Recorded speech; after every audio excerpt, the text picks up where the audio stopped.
Next question comes from another long-time listener of the show, John Thompson, who says, which of these 4 players not currently provisionally qualified for the Grand Prix do you think has the best chance of making it in? Jose de Sousa, Krzysztof Ratajski, Gary Anderson, or Andrew Gilding? Yeah, that's a really good question.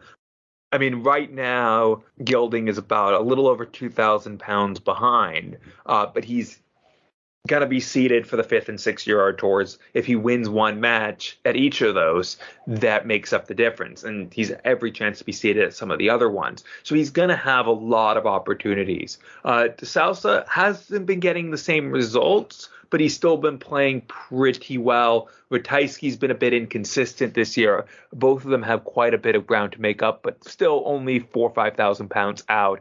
Anderson, only 3,500 pounds behind. He's now playing the Eurotour qualifiers. That's going to give him a chance. And obviously, it seems like the fire is still there, and he's still overall playing at a very good standard.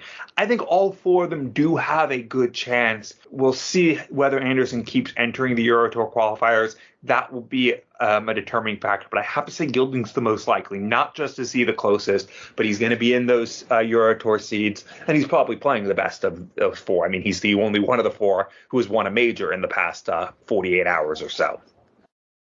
Yeah, it's hard to argue against that. And just looking at the race at the moment, I think you've got Jim Williams in 16th spot. He's got a 500-pound lead on the players closest to him. But the 4 that John mentions there, not far away at all. And you've also got a lot of darts to be played. We're talking 10 or 11 Euro Tours, not to mention 20 Players' Championships. But like you say, I think at the moment they're all in with a good chance. And I think I've got to agree with you. If I had to pick one player right now from that 4, it would be Andrew Gilding, and that's obviously helped by the win on Sunday. But it's how does he respond to that? He said to the guys on the media call I was on earlier that he expects to lose in the first round this weekend, and I guess that's with all the hype that's going to be surrounding him. But he's going to try and keep his head shrunk, were his words, going into this weekend. But looking further on, when that's died down a little bit, as you say, he's going to be seeded for the next few Euro Tours 5 and 6, and looking good to be seeded for the next few after that if he carries on. So that does mean you do have to win those games on the Euro Tour. You can be seeded for the second round, but if you lose that second round, as we know,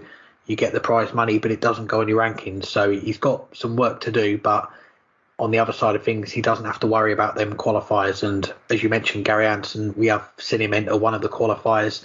I think he lost to get Andrew Gilding in that qualifier as well, of all people, but I've seen today that he's entered the qualifiers for events 5 and 6, so he knows how important these Euro Tours are. But I think Gilding, he's my favourite from that list. Then I'll probably go with Gary Anderson if he can start coming through some of those qualifiers, and his form looks to be picking up. You look at some of the averages that he's throwing. We know the big average at the Masters, but at the weekend, the 104 against James Wade on Friday night, and the practice sessions that he's having with Ryan Searle, he's putting in the extra hours now, and that's going to pay off eventually, you'd imagine. So, yeah, Andrew Gilding, number 1 from that list, and Gary Anderson, I'll put him as a number 2.